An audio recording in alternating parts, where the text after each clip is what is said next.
Hi, my name is Dr. Charles, and the pretty lady next to me is one of my favorite patients, Lori. And between us is my dog, Dolce. Now, I've got somewhat of an unusual weight loss tip to share with you today. A tip that's been right under our noses our whole life. Literally. It's also one of the most important tips that I've shared with my patients in the clinic here in Fishers, Indiana. It's a very simple tip that could help you quickly lose 1 to 2 inches from your belly in under a week. Now, I need you to listen very closely. This video contains one of my biggest fat-burning secrets. And I don't know how long this video will be up, so please be sure to watch it from beginning to end while it's still here. Okay, so you're probably thinking to yourself, listen, I've tried every diet known to man. I've given it my all, and it just keeps coming back. Well, let me stop you right there. This is not some magical weight loss pill. It has nothing to do with that crazy acai berry garbage or any special weight loss drops or any of the other incredibly scammy weight loss gimmicks that we see all over the internet these days. In fact, these tips date all the way back to the 1950s and help explain why the majority of all Americans are now considered obese. And no, it might not be because we eat too many bad foods. I'll show you how you should be able to eat some bad foods and still lose weight. Hey, believe it or not, it's not your fault. But before I get into the specifics, let me quickly tell you a little bit about myself. First of all, I'm a board-certified chiropractic physician, certified wellness practitioner, certified advanced nutritionist, speaker, author, have helped thousands worldwide. One more thing, before we go any further, let me tell you about someone that I'm extremely proud of, a patient of mine named Lori. Now, she was your typical working mom with 3 children to take care of. Yes, I said 3. Lori was my guinea pig at the beginning and helped me create this program. Now, she comes from a very poor line of genetics, obesity, diabetes, heart disease, etc. So I thought if this program worked for her, it might be able to help anyone.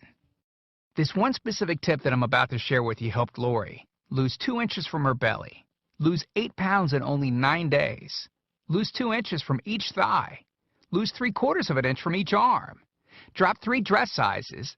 At the age of 30, she now wears a smaller dress than she did in high school. I know you're probably skeptical, and I don't blame you. I mean, it sounds like something so dramatic that it must be torn from one of those supermarket tabloids, right? But it isn't. Lori ultimately lost a whopping 90 pounds of fat and dropped 16 dress sizes. 16! Lori went from this, 210 pounds, which, by the way, is the weight that she couldn't get rid of after her last pregnancy, to this, 120 pounds. And she achieved all of this without counting calories, without starving herself, without killing herself at the gym, all while still eating all the foods that she likes, like raspberry cheesecake ice cream, which she absolutely refused to give up. Her friends are jealous, and acquaintances can't believe that she's ever even been pregnant. Listen, when it comes to weight loss, unfortunately, women get the short end of the stick. It's definitely harder for women to lose weight. In fact, women have been hardwired to not lose weight. And no matter how cheesy what I'm about to tell you sounds, it all makes perfect sense if we stop and think about it. Let me explain. It all stems back to the hunter-gatherer days of our ancestors. Men weren't built for fat storage at all. Men were built to be lean and fast to hunt food. How men can even accumulate fat at all goes completely against our genetics.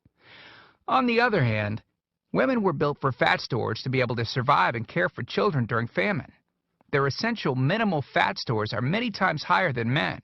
Women were built to accumulate as much fat as possible and to not lose those accumulations for childbirth, milk production, and child rearing. Now, unfortunately, we've been built to survive, not to look good.